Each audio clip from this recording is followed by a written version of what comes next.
The little girl's fingertip left a white smudge on the window pane as she traced the immobile sun.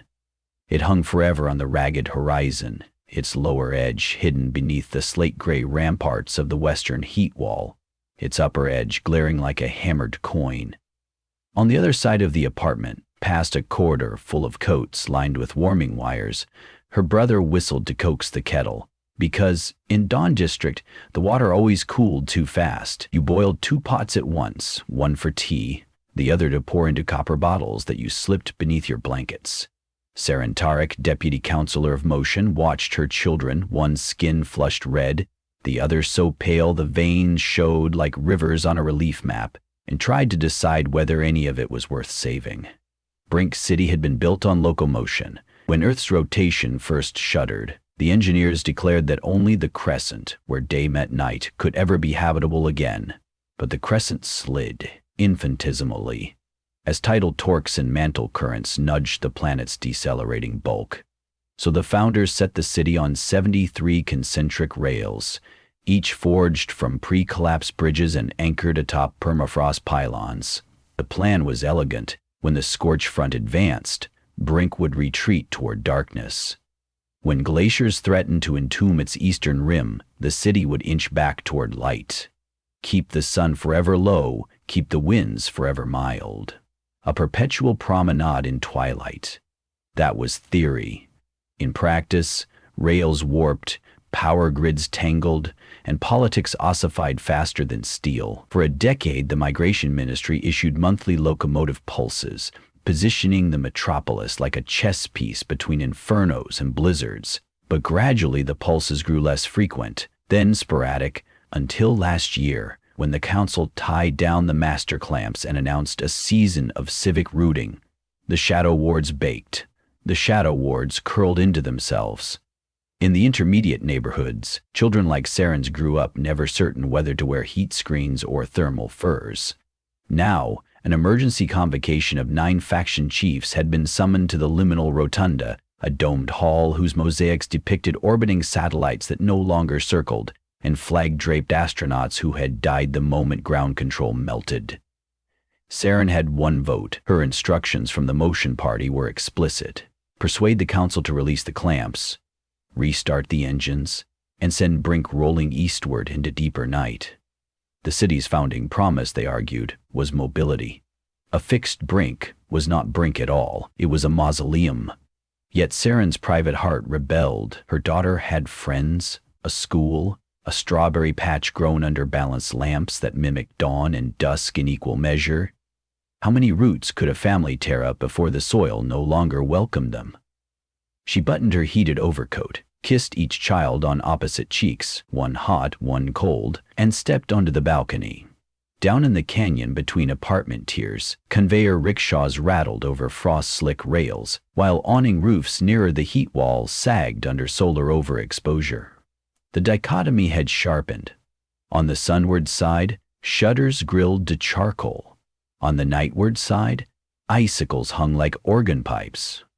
The rotunda lay in the middle distance, straddling both extremes, its dome half sunglint, half star-speck.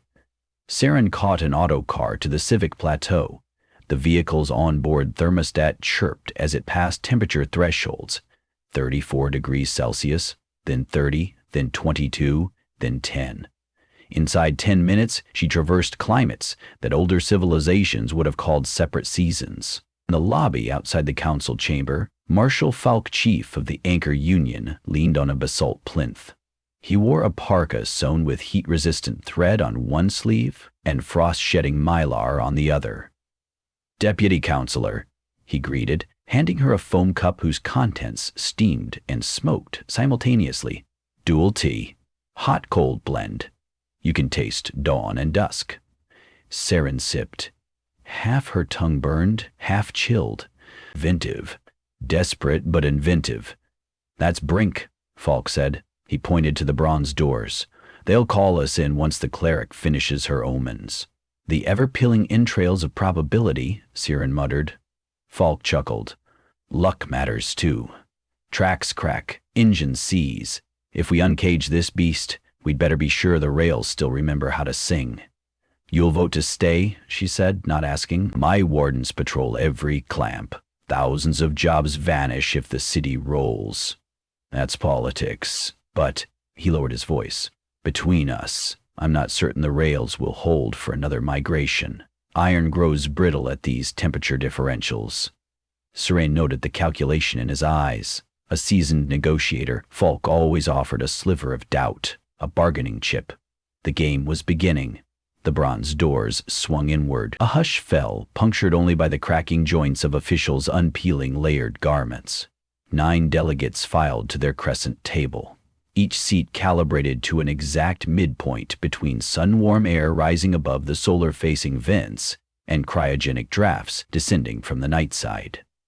Comfort was symmetrical, but reality outside would not oblige such balance. High Cleric Gora rose. Her robes were quilted with meteorite beads that clinked as she opened a parchment scroll. Citizens of Brink, I offer today the stellar lot, cast thrice and rendered in the old equations. 2 paths stand before us, motion and anchor. Her gray eyes reflected both the steady glow of the west and the faint aurora of the east, a trick of mirrored contact lenses.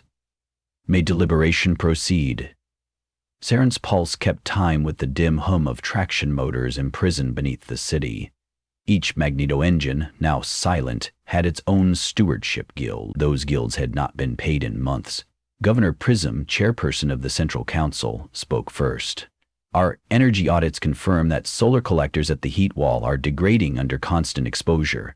Output has fallen 12% in the past quarter. Conversely, cryovalves in the shadow wards freeze shut for 6 hours daily, starving turbines of coolant and forcing rolling blackouts.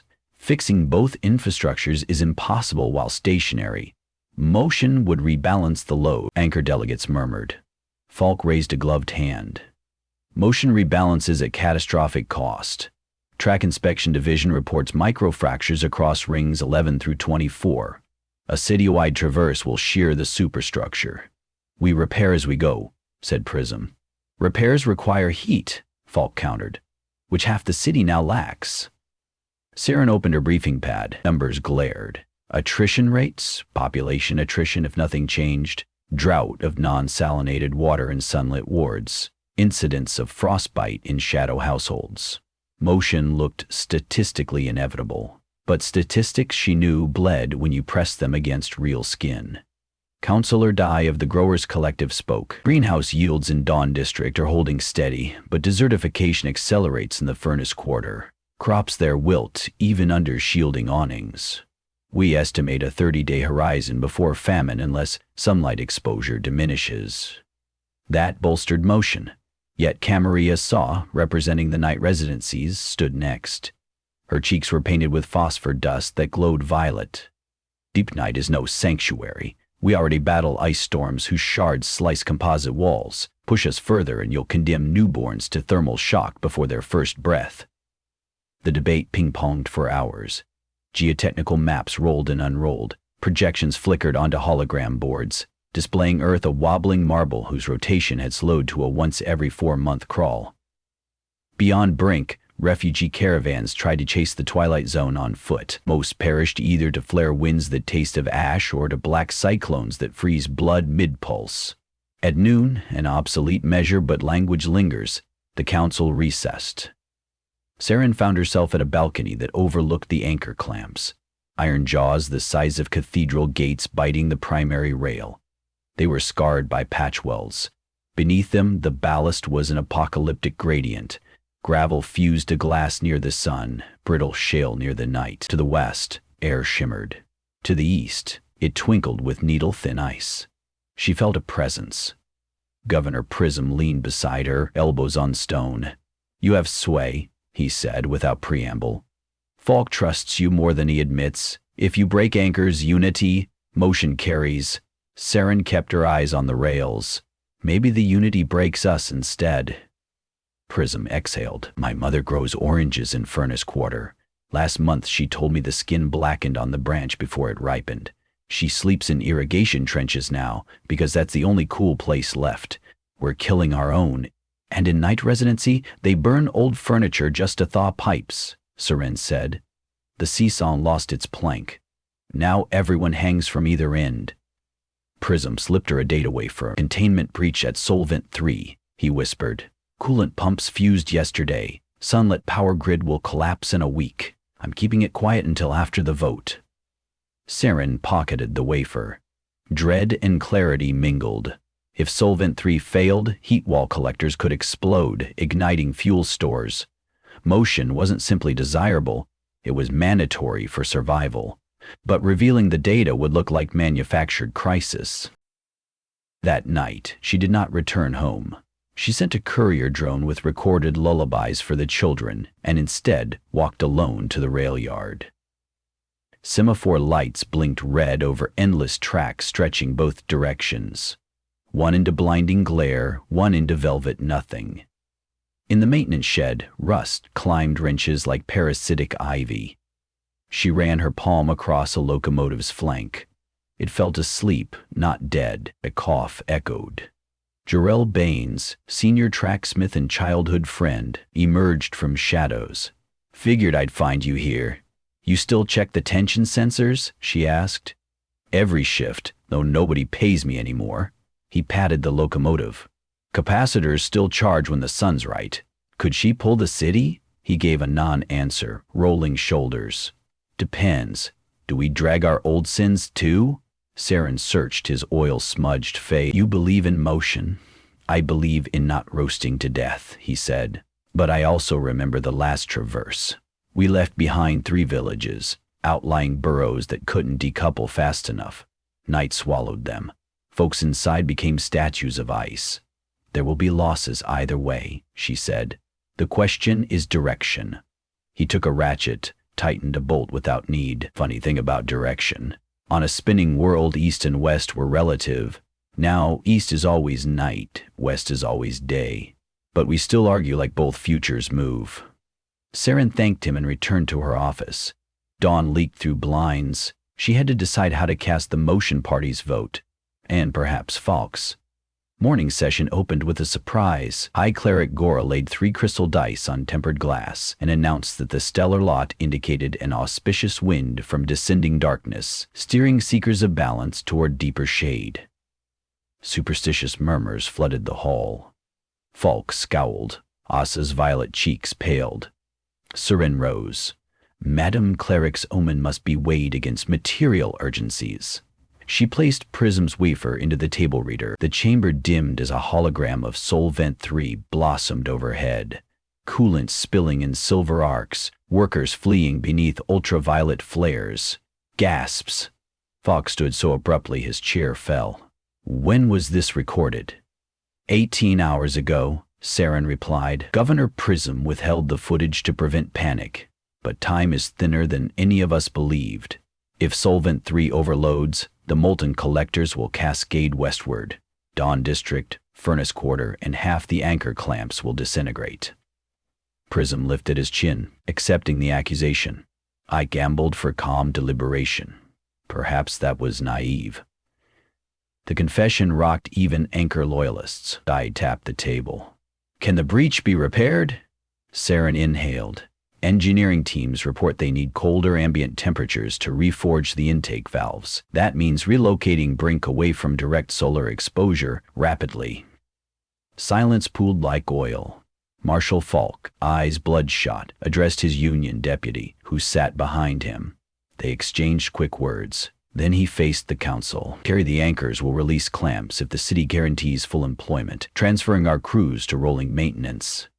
Saren felt the tectonic shift. 2 blocks aligning, Jamari Asa lifted a trembling hand. Night residency accepts motion only if heat wall refugees are resettled first. We won't let furnacemen flood our already scarce shelters. Prism answered, allocate the western desalinization domes to night residency during transit. Provide sheltered growth cubes and variable heating. Agreed, Asa said cautiously. One by one, lesser delegates amended terms. Food shares, emergency medevac, school relocations. The deal shaped itself like a drawn bow. High Cleric Gora raised her meteorite staff. Will the council declare? Governor Prism looked to Saren. She nodded. Then it is resolved, Prism said. By a majority, Brink City shall disengage from anchor and initiate eastward migration.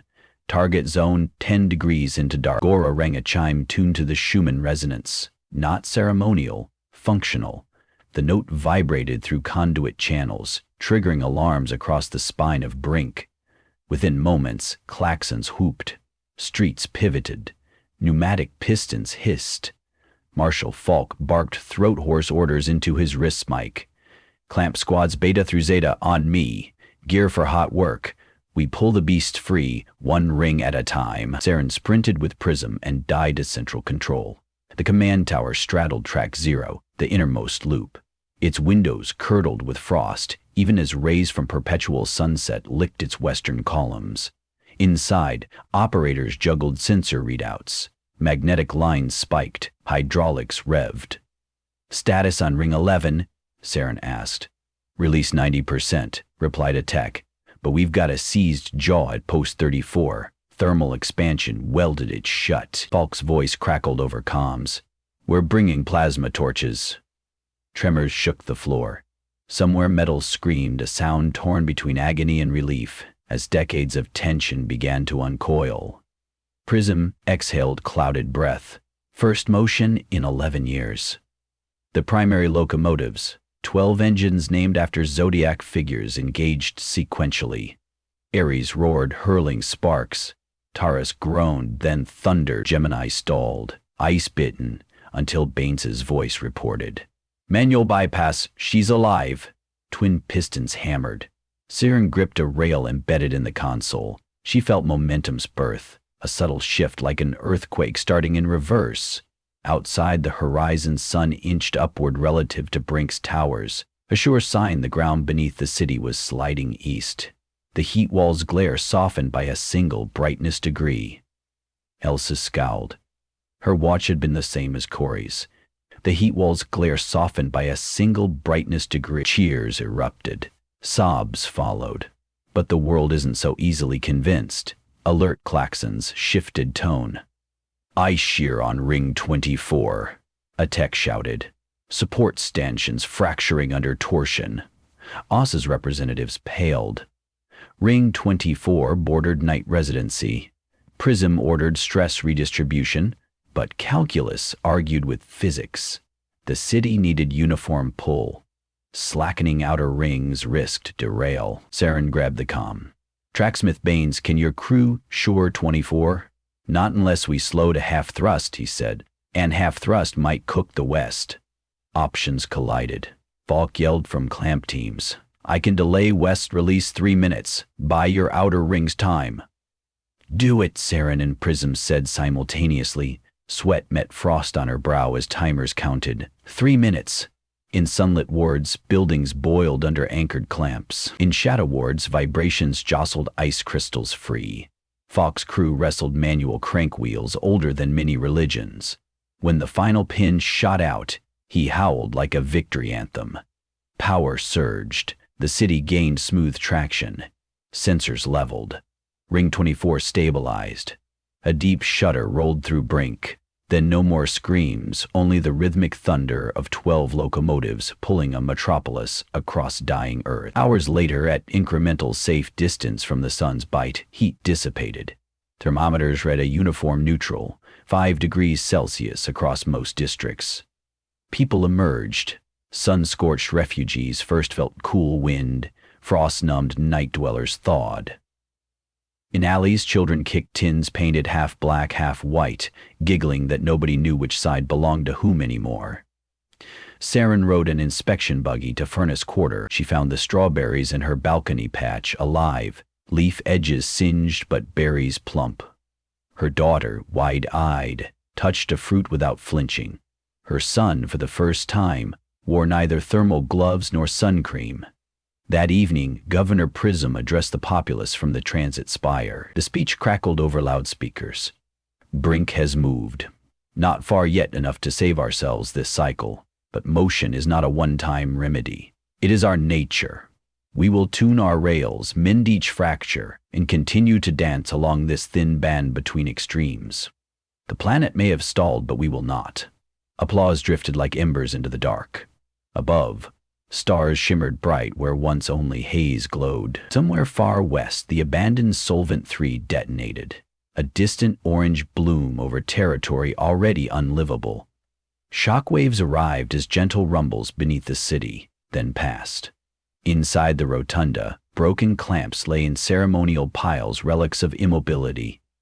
Marshal Falk offered one rusted jaw to the High Cleric, who anointed it with starlight oil and placed it in a museum alcove labeled Anchor Retired. Saren stood on the spire balcony with Jarrell Baines. Far ahead in the night, reconnaissance drones mapped new rail routes over ground not yet frozen solid. "We'll need stronger steel," he said. "We'll forge it," she replied. "And when darkness threatens," he asked, "we'll chase dawn again," she said, surprising herself with certainty. Below, tracks hissed cooling vapor. Beyond, the twilight frontier beckoned. Neither promise nor threat, only motion. Earth's pulse had slowed, but Brinks had found its rhythm. A heartbeat carved of iron and will, gliding forever between burning day and frozen night, proof that balance was not a place, but a journey.